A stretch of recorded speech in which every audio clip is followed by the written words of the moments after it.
IFM Noticias. Nuestros candidatos. Entrevista Álvaro Uribe.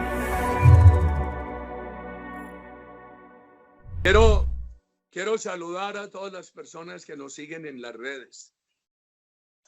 El partido ha decidido en este fin de año realizar unas entrevistas a sus muy importantes precandidatas y precandidatos en un marco que se llama desde nuestro corazón Aquí amamos a Colombia.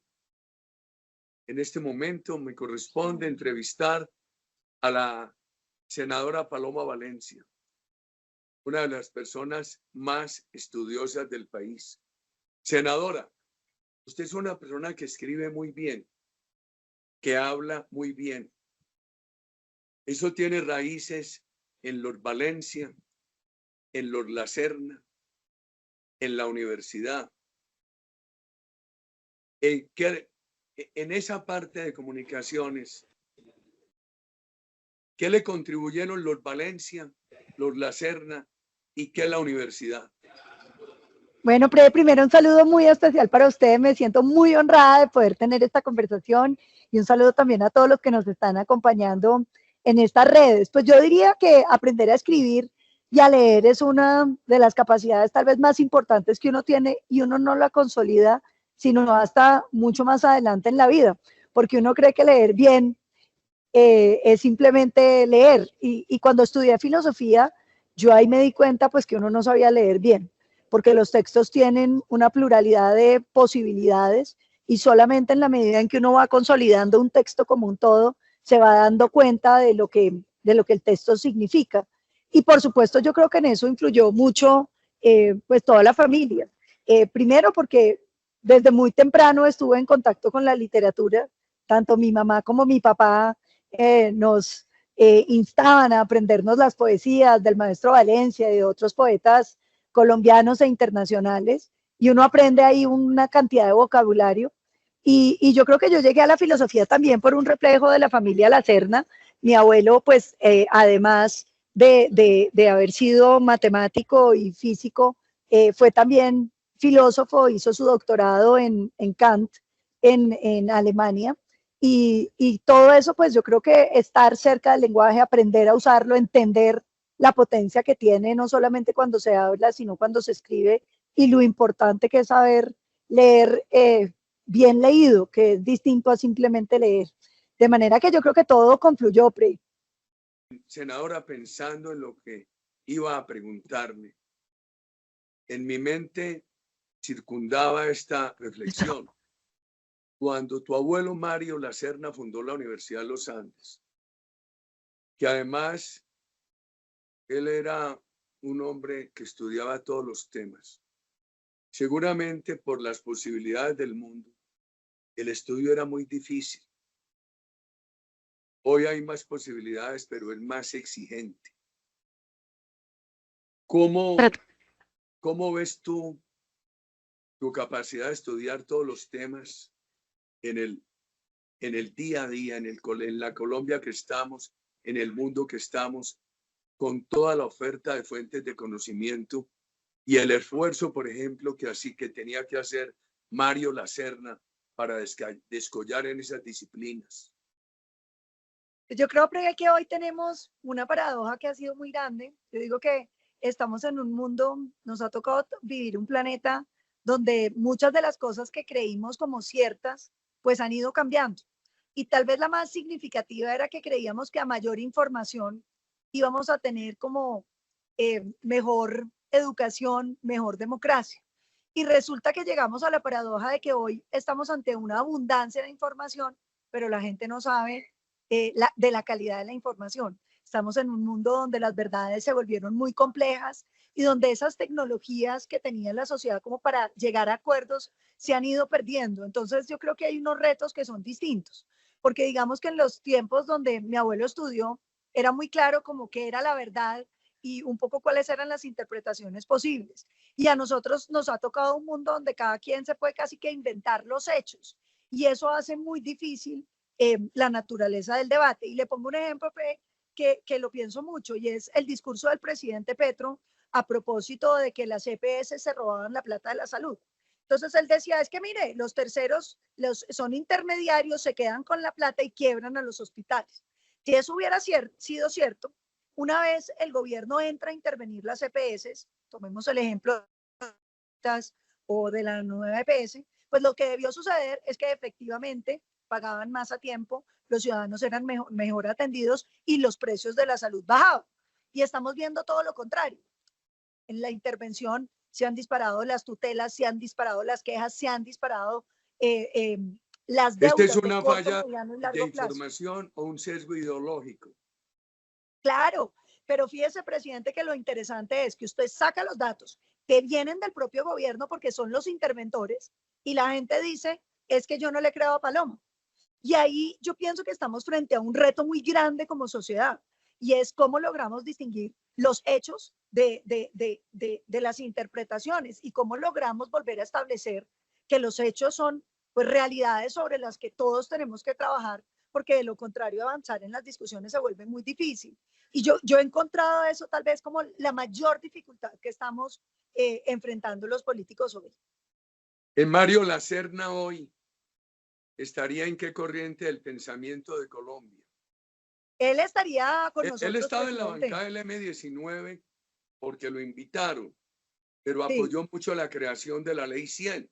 Estábamos juntos en el Senado, pero hace tantos años, era 1900. Él siempre fue del Partido Conservador. Él siempre hizo parte del comité ideológico del Partido Conservador. Él era un político que le gustaba mucho la política, pero no tenía muchos votos. Entonces, más bien se dedicó como a hacer la doctrina conservadora. Fue muy cercano al doctor Ospina y muy cercano al Partido Conservador toda su vida. Y como usted lo explicaba, él, cuando lo invitaron a ser parte del M19, consideró que era un gesto como de buscar la reconciliación de Colombia en un proceso donde muchos colombianos creyeron que ese era el camino. Yo mismo propuse el reindulto. Usted también, sí. Claro. Pues no, yo creo que fue como un momento donde el país creyó que tal vez esos mecanismos iban a servir, pues tanto así, pues que usted lo ve que se han seguido buscando en Colombia esos procesos y tal vez la única vez que ha sucedido que las mayorías dicen que no fue en el proceso de La Habana e igual nos desconocieron ese resultado que tuvimos y que fue tan luchado. Paloma, como lo recordábamos al inicio, muchos colombianos sabemos de todos tus antecesores, los humanistas, los científicos, el maestro Guillermo Valencia, tu abuelo, el presidente Guillermo León, el doctor Mario Lacerna, de quien estamos hablando. Pero tú has tenido una característica, es preocuparte por las necesidades materiales de los colombianos. Por ejemplo, con esa ley que le da posibilidades a un sector tan decaído y tan importante de la patria como es el sector panelero de caña de ladera. Si tú miraras tus antecesores o las generaciones contemporáneas tuyas en tus familias, ¿qué vínculos hay con la generación de empleo? Con las afugias de los inversionistas, que esos temas te cavilan y te determinan. Pues, yo creo que yo vengo de una familia que siempre le ha preocupado por los dos lados la gente más pobre de este país. Mi casa, pues se cuenta que mi abuelo lo quería mucho, los conservadores y los liberales, pero especialmente los campesinos de Colombia. Porque por la afición que él tenía de la cacería, se recorrió este país, no solamente en las cabeceras urbanas, sino en todas las veredas de Colombia.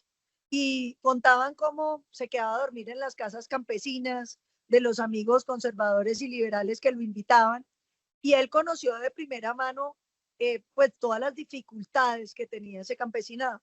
Entonces, si usted se fija en el gobierno del presidente Valencia, se hicieron cosas de índole social muy significativas. Tal vez la primera fue la creación del IDEMA, que era precisamente, fíjese, seguimos con los mismos problemas. El problema de los campesinos que vendían los productos, pero terminaban amarrados por la intermediación. Y entonces el campesino vende barato y el de la intermediación se queda con la plata. El presidente creó los mercados campesinos del IDEMA como el mecanismo para la venta directa y evitar los intermediarios. Luego la corrupción y la politiquería acabaron con el IDEMA y terminó desapareciendo. Él hablaba de su tierra en Paletará. Yo lo escuché por aquí cerca de donde vivo. Él, en tu familia, en esas empresas, me imagino que también sintieron, asimilaron todas las angustias de quien quiere invertir y generar empleo en Colombia. Y hoy interpretarían cabalmente el daño por los esquemas propuestos por este gobierno. Claro, porque es que, pues digamos que yo le quería contar como toda la aproximación social que yo he vivido en mi casa, porque de hecho el discurso de posesión del presidente Valencia está muy referido a la necesidad de sacar de la pobreza tantas poblaciones pobres que ha tenido este país y de su compromiso con eso. Por eso trajo los medicamentos genéricos que le dieron acceso a la salud a los colombianos más pobres y construyó por primera vez casas sin cuota inicial. Que fue muy significativo porque las personas más pobres pudieron acceder a esas viviendas. Pero además, presidente, digamos que en el departamento del Cauca nos tocó vivir precisamente allá en Paletará lo que fueron las consecuencias de esas reformas agrarias mal hechas y de las políticas de creer que el tema es la propiedad de la tierra y no el desarrollo y la productividad de la tierra.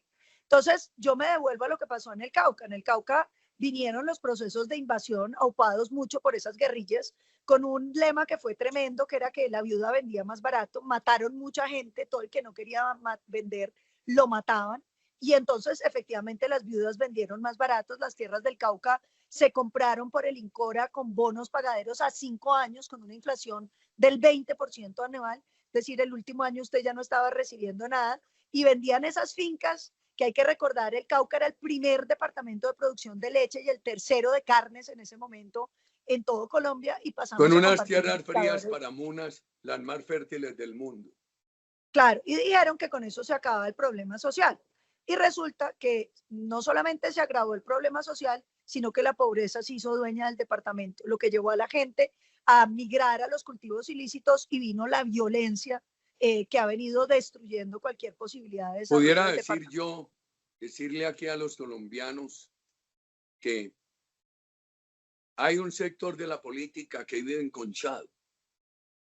Vive de la política para la política, desconectado del problema del empresario, que es el que genera empleo, desconectado de las afugias de la clase media, desconectado de los dolores de los sectores pobres de la nación.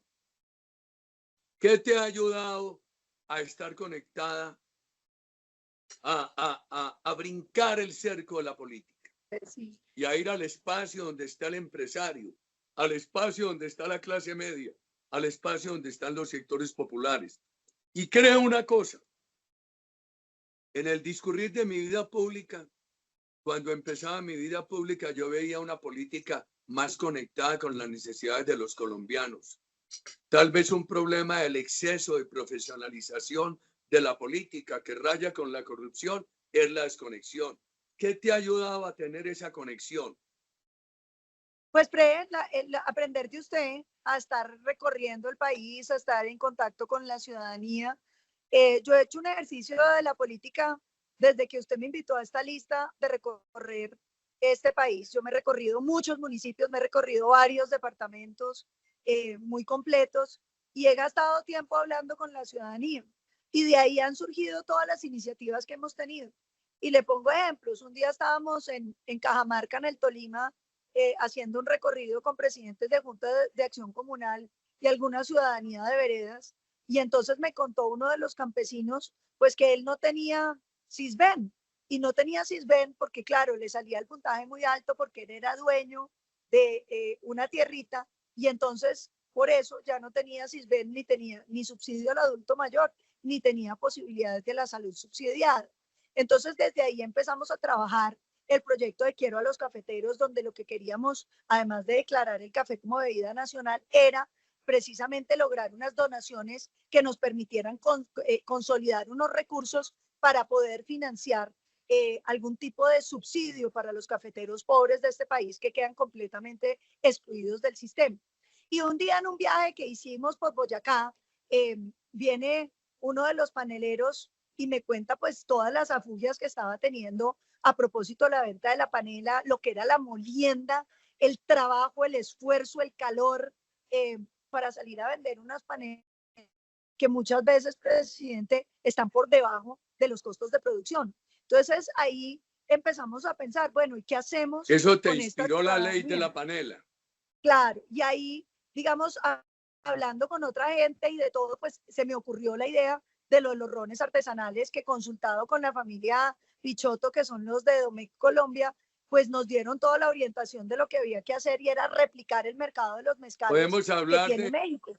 Paloma, determinada en sus inquietudes intelectuales, en sus compromisos por los Valencia, los La Serna, la Universidad de los Andes y una permanente comunicación popular. Claro, porque es que cuando usted habla con la ciudadanía es que entiende los problemas y a veces la ciudadanía que está metida en el problema no tiene una solución, lo que quiere son más ingresos, es la posibilidad de salir adelante. Le pongo otro ejemplo, ahorita hace poco hicimos unos recorridos por tenderos en los barrios del sur de Bogotá y nos encontramos con la dramática noticia de que sus ventas están cayendo por encima del 30 y hasta el 40% por cuenta de los impuestos saludables. Y lo que eso ha significado, no solamente para esas familias, que la mayoría son madres cabeza de hogar que sostienen a sus niños con la tiendita que tienen en el garaje, sino lo que significaba para el desayuno de los niños más pobres de este país. ¿A usted no le parece que es horrible uno saber que los empaques de salchichas que se consumen en los barrios más pobres de este país venían con 5 salchichas y hoy vienen con 3? Que significa que el niño colombiano que antes se desayunaba 2 salchichas con una arepa y un quesito, hoy no puede comer queso porque se volvió un lujo.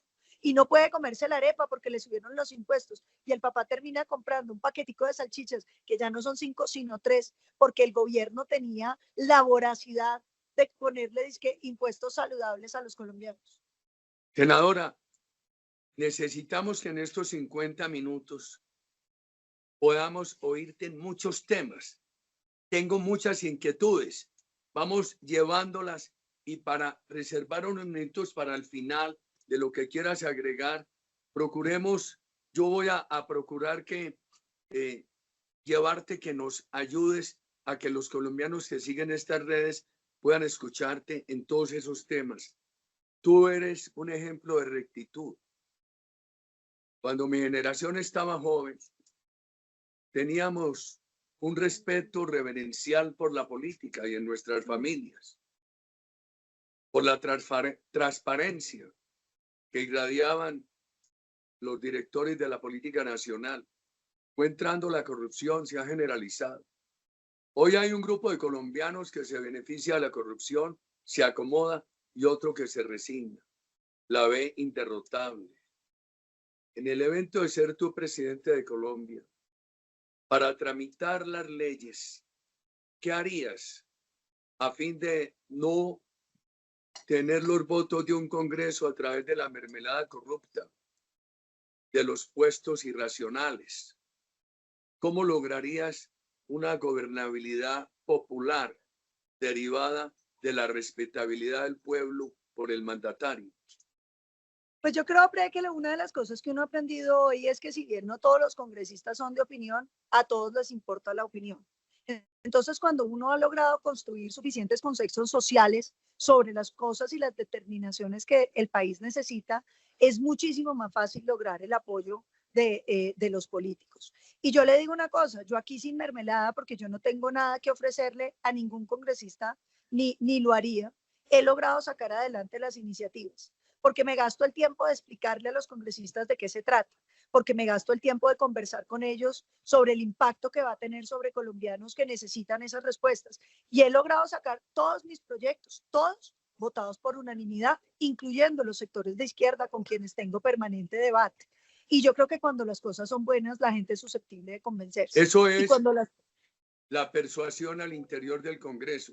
Pero para buscar un determinante popular sobre el Congreso, es bien importante la respetabilidad, el afecto, la confianza del pueblo en el mandatario, porque eso lleva al Congreso a decir, aquí hay un mandato del pueblo, tenemos que apoyar estas iniciativas. Claro, pero eso tiene que hacerse, presidente, con el retorno de lo que usted hizo, que fue tan importante, de los consejos comunitarios. Porque ahí tenía la ocasión la gente de escuchar lo que se estaba proponiendo, de respaldarlo, de modificarlo, pero además de darle participación a los sectores políticos. Se trata a los políticos como corruptos, pues se comportan como corruptos. Pero si usted les entrega la responsabilidad de solucionarles los problemas sociales, yo confío en que muchos tienen esa voluntad de hacerlo. Entonces yo creo que esto es una combinación de que la ciudadanía respalde las iniciativas y de que uno le dé también, digamos, el premio de ganarse esa respuesta también a los políticos del Congreso. Y yo creo que eso se puede hacer y se puede hacer de manera efectiva sin tener que comprar a nadie, porque las buenas ideas en general convencen a todo el mundo si uno le gasta tiempo que la gente las entienda, comunidad y políticos. Entonces yo creo que uno tiene que volver a los consejos comunitarios y tiene que volver a un tema muy importante y es fortalecer el Congreso de la República, porque es que aquí la gente termina vendida, porque si usted quiere sacar la electrificación de una vereda que votó por usted, le toca estar con el gobierno. Yo por eso he dicho que vamos a buscar que haya parte del presupuesto general de la nación, que se establezcan las plenarias del Congreso con el voto abierto de cada congresista para que los congresistas puedan también dar resultados sin tenerse que volver súbditos de los gobiernos. Yo creo Podríamos que decir que hay dos fuentes de gobernabilidad. Una, la respetabilidad popular y los argumentos. La otra, que se ha generalizado tanto, que produce escándalos permanentemente, que es la corrupción, la mermelada. Eso hay que acabarlo, porque usted esa mermelada lo que hace es esconder los intereses y terminan después robándose los contratos. O peor, como en este gobierno se roban directamente la plata y después la reparten en maletas. Yo creo que uno tiene que devolverle legitimidad a los congresistas de poder resolver problemas de su comunidad sobre la mesa. De decir, nosotros necesitamos esta electrificación, necesitamos este acueducto, necesitamos esta vía terciaria y tenemos que hacer una modificación para que parte del presupuesto general de la nación, en lo que se refiere a inversión, pueda discutirse y los congresistas de todas las filiaciones políticas puedan participar. Yo creo que a los políticos hay que tratarlos como personas con responsabilidad política y entonces se van a comportar teniendo esa responsabilidad política. Recuerda la aprobación del presupuesto de 2015 en una sesión del Congreso de 2014. Que nos tocó a nosotros. Al Senado. Nos tocó a nosotros hacer la aprobación. Esa es una historia que hay que recordar, porque yo desobediente lo saqué a usted de hacer quórum.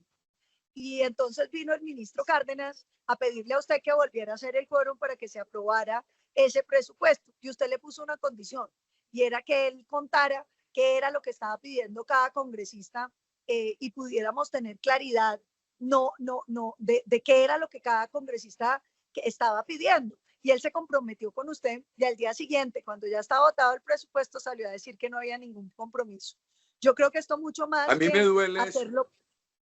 Fue tremendo. Eso, porque lo hicimos de muy buena fe. Yo decía, si Álvaro Uribe pide un puente para Titiridí, se necesita. Lo incluyen aquí porque no dicen, lo pidió el senador fulano de tal, lo pidió Álvaro Uribe. Era para facilitar el control social.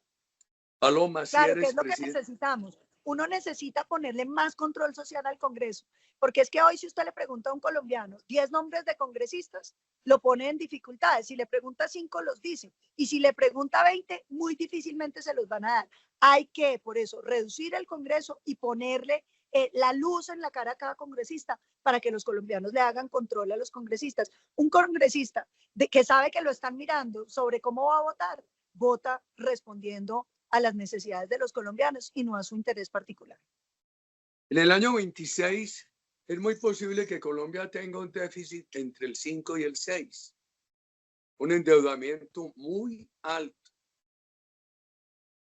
una participación del Estado en el PIB exorbitante del 30%, una caída que sigue de la inversión privada, pero va a tener también una gran necesidad de seguridad.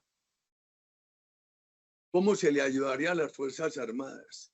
En la motivación, en el afecto, en la confianza ciudadana, en la dotación. ¿Qué harías con Israel? con la ayuda internacional que se requiere, con los remedios del Plan Colombia, que heredé yo del presidente Pastrana y que fue tan útil para poder recuperarle al país esa seguridad que estará retando al país en un contexto muy difícil.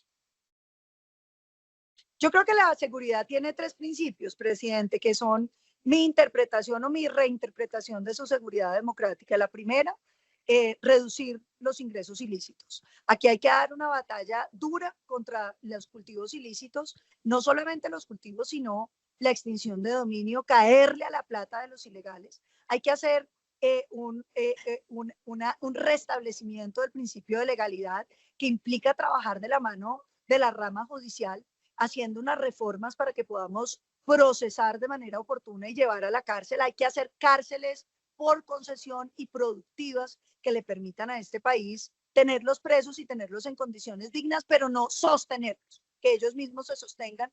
Tenemos que robustecer las Fuerzas Armadas, que pasa por aumentar el pie de fuerza y por comprar los equipos que por supuesto implican el restablecimiento de las relaciones con Israel y los Estados Unidos, comprar los aviones polivalentes y los helicópteros que están, como yo les mostré el día del foro, muchos en el piso por falta de mantenimiento y ya por obsolescencia y caída de los propios helicópteros y aviones, pero sobre todo reenamorar las comunidades, porque yo creo que la gran lucha es que las comunidades no puedan ser instrumentalizadas por los violentos, sino que les demos las garantías para poder estar del lado de la legalidad y cuidar los barrios, porque es que en los barrios, presidente, se nos está volviendo un problema el reclutamiento de los niñitos a los 14 y 15 años, que son precisamente los niños más vulnerables. Por eso con nosotros queremos barrios seguros, donde nosotros podamos cuidar los niños con escuelas deportivas, escuelas de danza, escuelas de música, escuelas de teatro, para que los niños estén ocupados toda la tarde, entre otras, con los profesores de la propia comunidad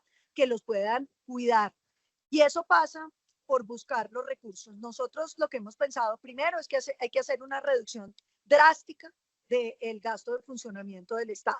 Nos vamos a encontrar con esa aprobación que en mi opinión es bastante irresponsable del SGP, del Sistema General de Participaciones, que le va a hacer un hueco todavía más grande a la nación que ya está deficitaria, y nos va a tocar hacer un corte. ¿Qué creo yo? El gobierno Petro aumentó el gasto de funcionamiento en este año en 9.5 billones de pesos. De ahí podemos hacer una reducción significativa, pero hay que entender que aquí también hay unos gastos fijos muy altos, que son la deuda externa y el gasto pensional, que por el contrario va a seguir aumentando. Entonces yo creo que hay que apostarle a eso, hay que eliminar muchas entidades que se han ido creando nuevamente, empezando por ese Ministerio de la Igualdad, que yo lo tumbé con mi demanda ante la Corte Constitucional, y como otra cantidad de entidades que yo creo que hoy están duplicando alternativas y funciones que ya tienen otras. ¿Podría dar eso recursos para el apoyo de transporte, de aviación, de tecnología, de hombres a las Fuerzas Armadas en un momento en que el país es probable que tenga tantas limitaciones presupuestales y al mismo tiempo siga este crecimiento que nos lleve en el año 26 a tener un enorme control de la delincuencia? ¿Habrá manera entonces, con esa reorientación del gasto público, de atender de inmediato esas necesidades de seguridad? Yo creo que sí, presidente. Yo creo que con ayuda internacional y orden en la casa, que es lo que hay que hacer, reduciendo tanto gasto de funcionamiento, vamos a tener los recursos. Pero el reto que va a enfrentar Colombia en materia de seguridad no es menor, porque con la paz total, según el informe de la Defensoría, por ejemplo, solamente por hablar de las disidencias de las FARC, pasaron de 230 a 299 municipios. Según el informe de la Defensoría, son 740 municipios hoy con control o presencia de grupos ilegales, y el crecimiento de los ilegales durante el gobierno de Gustavo Petro ha sido absolutamente aterrador. En el primer año de gobierno llegamos a tener más de 3.500 guerrilleros nuevos, más de 800 en grupos armados organizados, pero además de eso, presidente, es que si esto sigue como va, Gustavo Petro nos va a entregar a Colombia con 30.000 hombres en armas, lo que va a significar un reto sumamente grave. Y sin Plan Colombia y sin Israel. Y sin Plan Porque Colombia y con unas fuerzas yo disminuidas recibí, a yo las que les han recibí cortado 50.000 su terroristas. personal. Yo recibí 50.000 terroristas, pero recibió el Plan Colombia. Senadora, usted ha sido una vocera muy categórica de la necesidad de restablecer las relaciones con Israel. ¿Cómo manejaría el tema palestino? Yo creo que el tema palestino hay que discutirlo primero con Israel, porque uno de los temas más grandes es que Israel había dado muchos pasos en busca de la solución de los dos estados y lo que terminó pasando fue que la autoridad palestina, que se fue desapareciendo, dándole espacio a Hamas, se fue convirtiendo en una organización terrorista dedicada a la búsqueda de la aniquilación del pueblo judío. Entonces yo creo que aquí pues hay que volver a esa solución que yo creo que es la que más posibilidades reales tiene, pero que hoy tiene mucha reticencia entre los propios israelíes. Porque, por supuesto, cuando usted tiene un gobierno que está dedicado a la búsqueda de la aniquilación del vecino, pues se vuelve muy difícil. Yo creo que aquí tiene que haber unos compromisos internacionales sobre una buena administración para Palestina, que yo creo que es uno de los retos más grandes que hay, porque las dos autoridades, tanto la autoridad palestina como Hamas, pues no han logrado solucionar los problemas de esa nación, ni ha habido, digamos, una altura de dirigentes y de líderes que permitan realmente la configuración de un Estado que respete a Israel, que yo creo que es el principio fundante de cualquier acuerdo. Esa proposición podría estar cimentada en la idea básica de los dos estados y el respeto a la vida del ciudadano de Israel como el respeto a la vida del ciudadano palestino.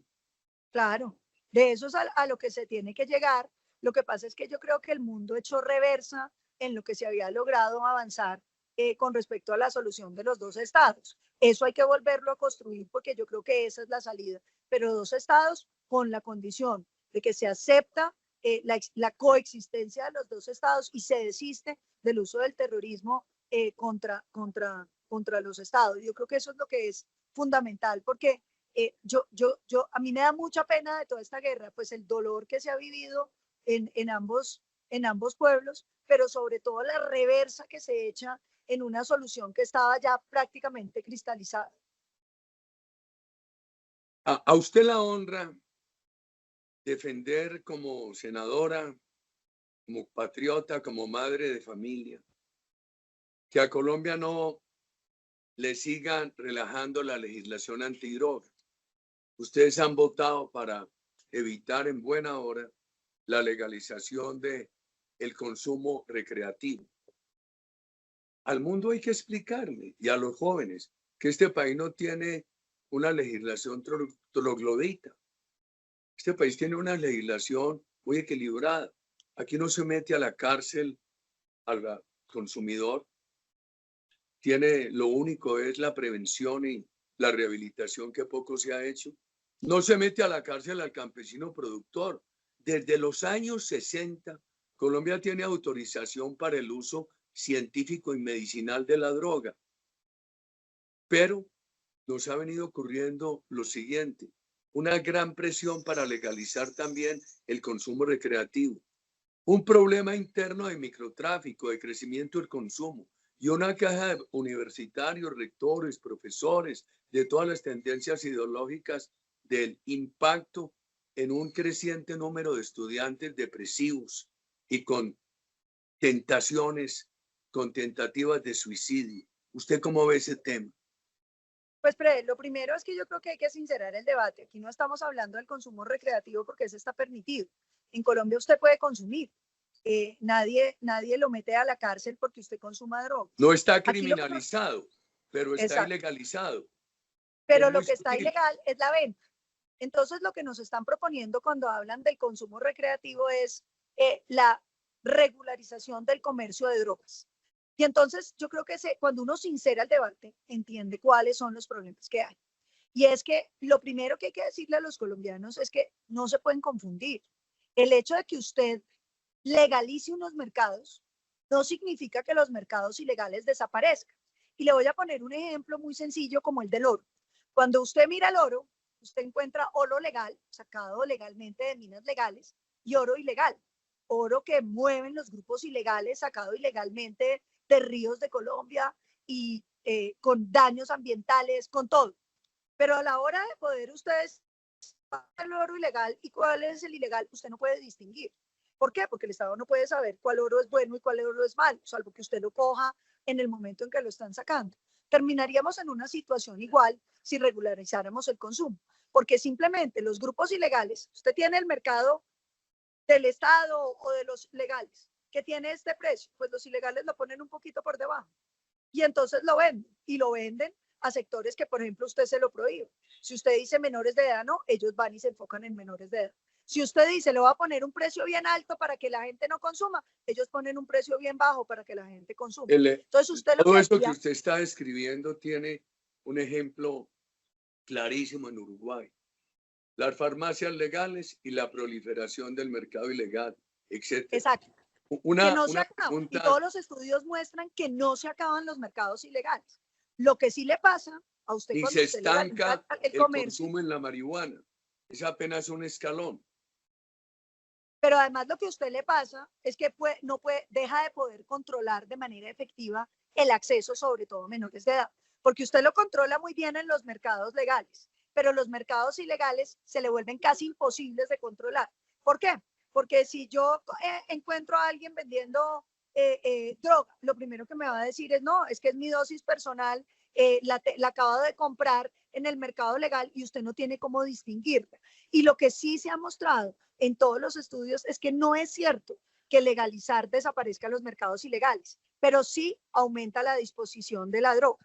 Y yo sí ahí quiero decir lo siguiente, yo creo que sería muy injusto con las madres cabeza de hogar, que son el 46% de este país. La mitad de los hogares de este país son mujeres solas, que más de la mitad, 60%, ganan menos de un salario mínimo. Les toca estar trabajando, dejando a los niñitos solos. Y entonces además los niñitos asediados porque les van a vender droga para que unos niñitos gomelos que quieren que les vendamos la droga puedan comprarla de manera legal. Creo que no se justifica racionalizar el mercado en desmedro de la protección que necesitan los menores en el país. Yo creo que en la batalla cultural a nosotros nos toca hacer claridad sobre esto. La droga no es camino de libertad. No. Es camino de alienación, de enajenación, de esclavitud. Pero quería hablar del sector privado. Hoy en Colombia hay dos economías. La que está produciendo el gobierno Petro y otra la de las bonanzas.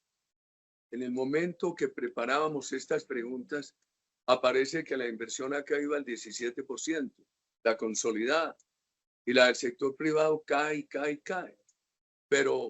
Y hay mucha incertidumbre y temor, pero hay mucho consumo en este momento por 12, 13 billones de pesos que vale la cosecha de café. Una cosecha extraordinaria en calidad, en cantidad, con una bonanza de precios internacionales. Me hacían esta reflexión. Las remesas valen aproximadamente 12.000 millones de dólares, 56 billones de pesos. El oro, ya usted se refirió, el componente legal y el ilegal, a 2.700, a 3.000 dólares la onza Troy, y esta cosa de narcotráfico. Entonces, aquí hay unas bonanzas, incierto su futuro. Pero lo que sí es cierto es que el camino por el cual nos lleva el gobierno Petro es un camino de destrucción de la inversión privada. ¿Cómo se recuperaría? Yo creo que la inversión privada, presidente, tiene una característica y es que necesita certidumbres jurídicas, necesita seguridad jurídica. Usted lo llamaba confianza inversionista, que es una manera muy linda de decir, la gente tiene que sentir que no va a perder la plata.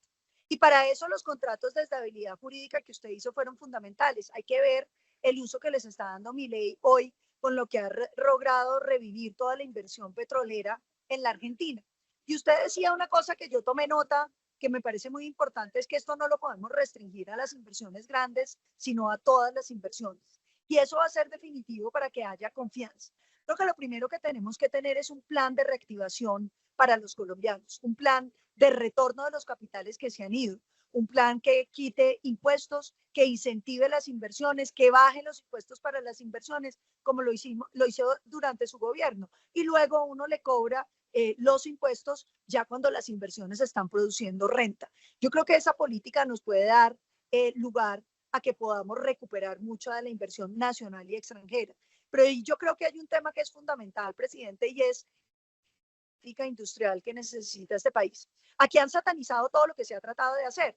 Y pongo un ejemplo que a mí me ha dolido siempre mucho y fue cuando se firma el TLC con los Estados Unidos, se deciden sacar unos recursos para ayudar al sector agropecuario de Colombia a poder mejorar su productividad y ponerse a tono con la competencia internacional. Usted lo conoce los colombianos como agroingreso seguro y decidieron que eso era un pecado porque no se podía hacer política industrial para industriales ni medianos ni grandes, a pesar de que ese programa estuvo diseñado especialmente para los pequeños. Yo sí creo que nosotros tenemos que hacer un gran esfuerzo de política industrial, proteger las industrias colombianas no con aranceles, sino con estímulos para su productividad, mejorándoles las condiciones, incentivándolos y dándoles estímulos tributarios para que reinviertan las utilidades, para que crezcan los negocios, para que sepan que el Estado está del lado de ellos y tener toda una base de regularización que permita que el Estado colombiano permita las exportaciones. Hoy estamos recibiendo, por ejemplo, unas noticias dramáticas sobre las modificaciones que se hizo con el decreto de importación en el país en la DIAN, donde todas las empresas hoy están teniendo unos problemas de importación terrible que se van a extender muy pronto a las exportaciones. Todos esos asuntos que son muy técnicos y que el colombiano que nos está escuchando, alguno lo tendrá presente, otro no, pues hay que solucionarlos para que podamos dinamizar nuestra economía. Lo cierto del caso es que si no hay inversión privada y tenemos que vivir de las bonanzas, es un futuro económico muy incierto. Y vivir no solamente de las bonanzas, sino de las economías extractivas. Yo soy partidaria de hacer minería de hidrocarburos y explotación petrolera. Ahora nos cuenta de política energética y minería.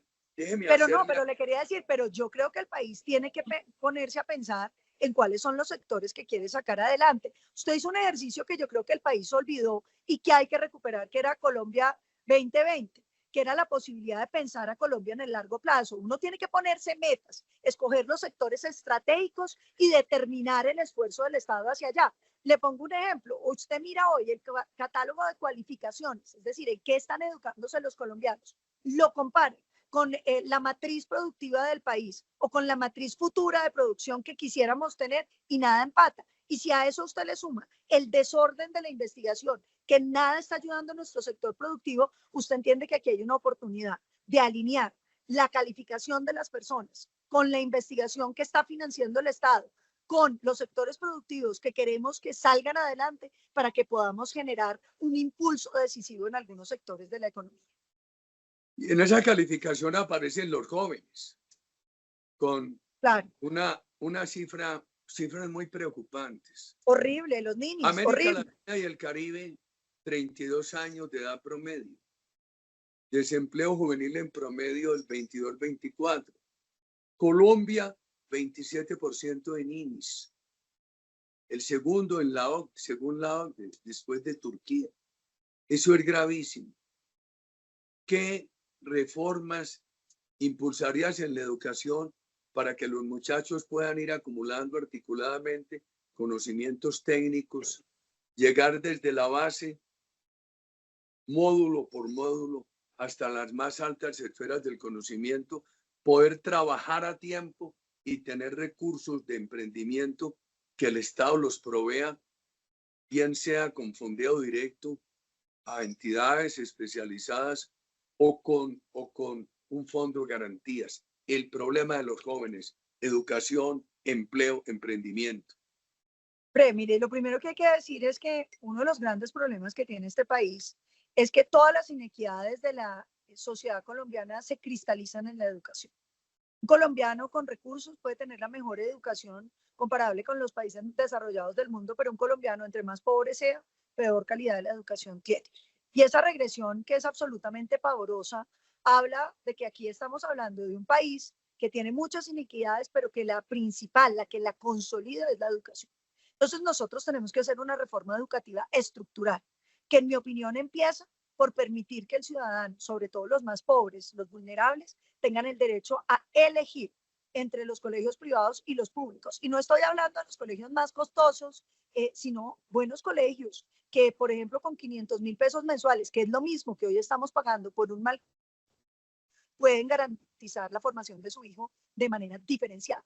El ejemplo de, por ejemplo, PACES, que es un sistema de bonos escolares que tuvo Bogotá en los años 90, que estudió el premio Nobel Kremer, muestra un 17% de aumento en la entrada al colegio, 17% de disminución de la caída y 6% menos de posibilidad de que usted necesite el CISBEN. Esas son todas estadísticas que hablan del efecto que puede tener la educación. Pero hoy nosotros no nos tenemos que resignar simplemente a los bonos escolares. Hoy hay que pensar que nos llegó la inteligencia artificial y que Colombia tiene el talento y tiene que tomar la decisión de montarse en el machine learning. Nosotros podemos ser los que construyamos las fases finales de esa inteligencia artificial, pero sobre todo los que remodelemos la educación a través de toda la inteligencia artificial. Hoy un tutor es capaz de enseñarle a un niño identificando el problema exacto, dándole los problemas que tiene que resolver exactos para irlo reconduciendo. Creo que nos tenemos que abrir a la educación terciaria, que es esa que se diseña por competencias.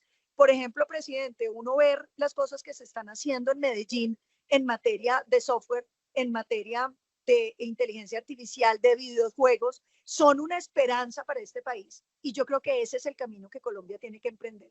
En mi gobierno vamos a gastar muchos recursos y mucho tiempo en que Colombia se ponga en la primera línea de la inteligencia artificial para remodelar la educación, para remodelar la justicia, pero sobre todo para que en esos 500 millones de trabajos que se van a generar en los próximos años, Colombia esté arriba, para que los niños colombianos sueñen, no queden como los ninis, que es una falta de futuro, tengan claro cuál es el futuro que vamos a tener. Nosotros tenemos ahí un talento excepcional que tenemos que empezar a formar ya en habilidades matemáticas, en habilidades de pensamiento crítico, para que puedan ser los que en adelante manejen todo lo que va a suceder. Y en materia de recursos para apoyar el emprendimiento de los jóvenes. Eso me parece fundamental, porque yo creo que una de las ventajas que tiene Colombia, presidente, es que cuando usted mira la situación, yo digo que cuando uno habla de la economía colombiana, habla así, porque no está viendo la gran mayoría de la economía que es informal. ¿Y qué quiere decir informal? Que simplemente son pequeños negocios que no logran, digamos, pagar lo que vale ser formal en este país. Yo por eso saqué el proyecto de la escalera de la formalidad y fui bastante impulsora del proyecto de emprendimiento durante el gobierno del presidente Duque, donde logramos cosas que son maravillosas, cámaras de comercio gratuitas, bajamos los impuestos regionales, logramos eliminar trámites, garantizamos que, por ejemplo, un pequeño negocio no tenga que pagar la salud, porque se le sigue pagando con el CISBEN del gobierno, donde logramos disminuir un montón de trámites y de requisitos, por ejemplo, el INVIMA, que era una cosa demencial, un campesino, ¿cuándo va a poder sacar un INVIMA que le vale 3 millones de pesos para vender una mermelada que él va a vender en 15.000 o 20.000 pesos? Entonces, todos esos trámites los tenemos que lograr reducir drásticamente. Esos son estímulos. Claro. Pero también el país reducciones necesita... y lo siguiente es la banca de las oportunidades.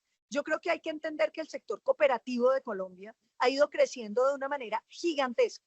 Por ejemplo, conocí una cooperativa que maneja el Urabá y el Bajo Cauca antioqueño, mueve 1 billón de pesos en créditos pequeños, con además cumplimiento de esos negocios gigantescos. ¿Qué necesitamos hacer? Acompañamiento técnico también a esos negocios. Hoy con la inteligencia artificial, yo sueño con que la gente desde su celular pueda hacer control de sus inventarios, pueda llevar su contabilidad, pueda tener claridad de qué cosas le está yendo bien, le salgan las alertas que le permitan identificar cuáles podrían ser los problemas que tiene su negocio. Entonces, si nosotros logramos integrar todas esas cooperativas y la banca de las oportunidades con las mutuales, vamos a tener una gran fortaleza. 2 iniciativas que tenemos ahí. La primera, queremos que las juntas de acción comunal puedan tener funciones de mutuales. Fíjese lo importante, presidente, que es que las asociaciones que tienen un contacto tan directo pudieran tener créditos comunitarios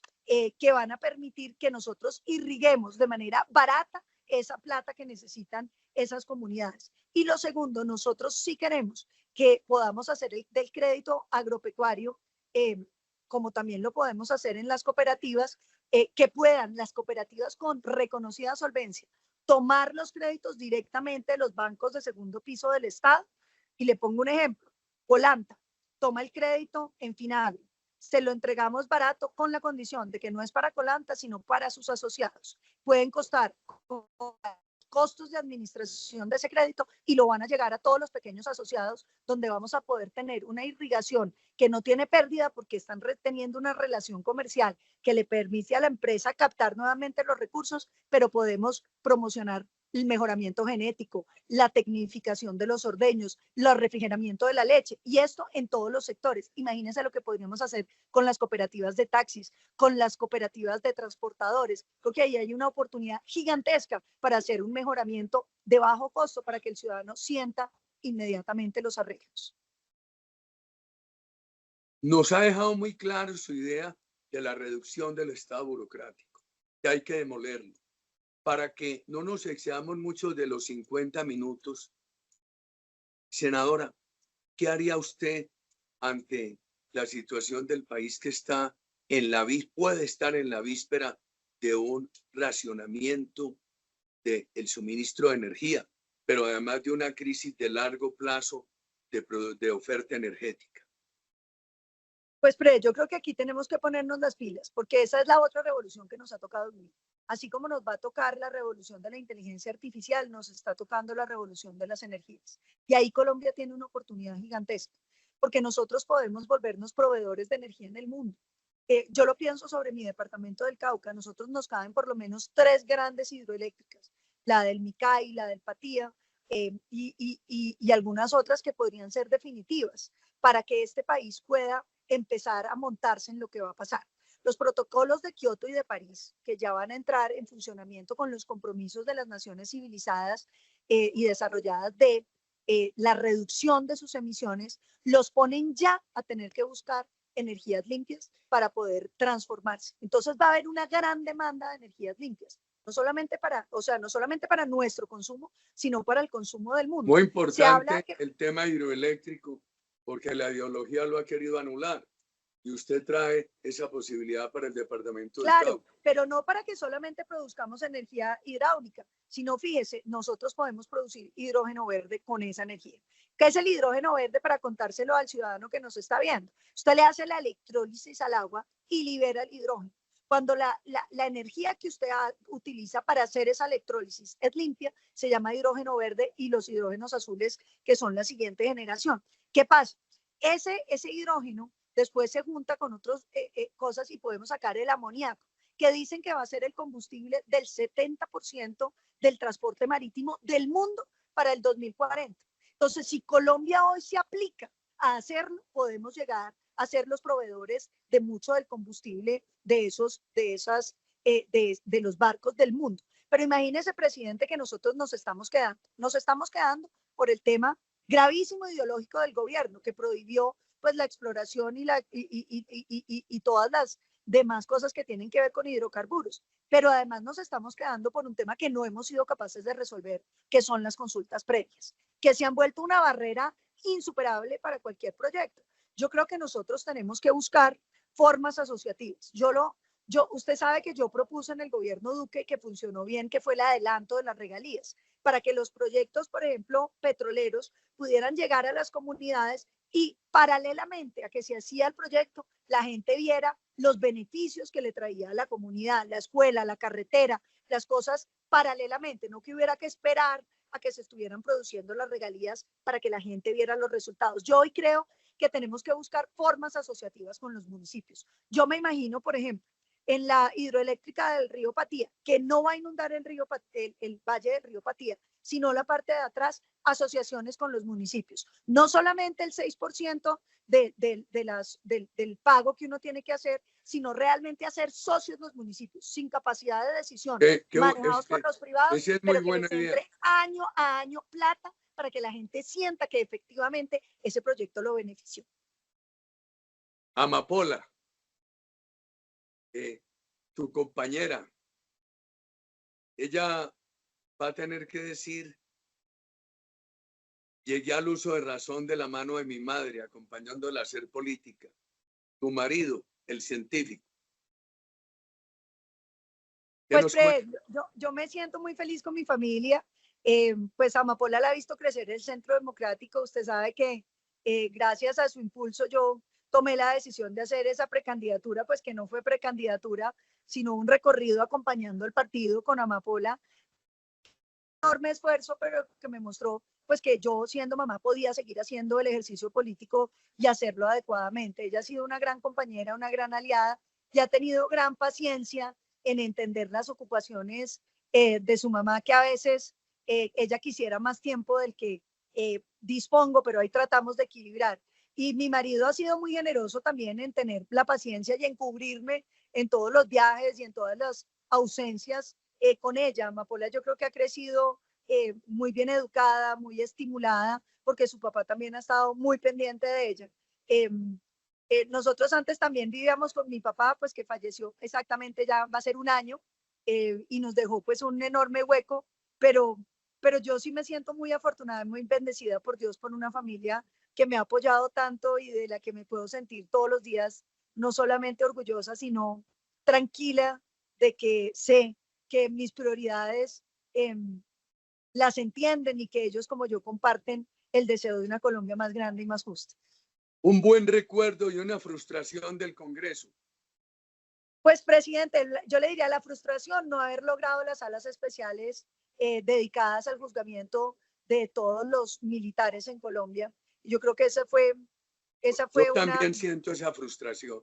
Esa fue una cosa tremenda, yo no me recupero, usted me ayudó la corrupción, mucho a que este proyecto. Sí, la corrupción en el Congreso. La corrupción tremenda. Lo que pasa es que la corrupción, presidente, pues no le toca a uno, porque a mí nadie me ofrece nada, ni me están contando qué le ofrecen, pero sí le duele a uno ver cómo gente que se ha comprometido a votar y que entiende la gravedad de una decisión de pronto termina votando en contra y uno sabe que no fue porque lo convencieron, sino que hay un buen recuerdo del Congreso. Tengo buenísimos recuerdos, pero tal vez, presidente, todo lo que yo lo molestaba cuando usted estaba delante mío, que yo le mirara, yo lo molestaba y lo hacía salirse del Congreso y usted sufría mucho de que nos saliéramos de esas plenarias en los acuerdos de La Habana cuando logramos desbaratarle el quórum, porque esta bancada que siempre ha sido juiciosa lograba desbaratarle el quórum y se ponían furiosos. A mí me da mucha alegría pensarlo, cómo se ponía usted nervioso de salirse diciéndome, pero no nos salgamos, y yo lo lograba convencer. Senadora Paloma, muchas gracias. Precandidata a la presidencia. Para todos los tuyos, feliz Navidad, feliz año. Gracias, Pre. Siempre orgullosos de estar a su lado. Usted sabe que usted ha sido más que un mentor y que nos sentimos muy felices de seguir representando esa mano firme para combatir la corrupción, la politiquería, pero sobre todo el corazón grande para que este país salga adelante. Gracias, Pre, por esta enorme oportunidad. Muchas gracias, querida Paloma.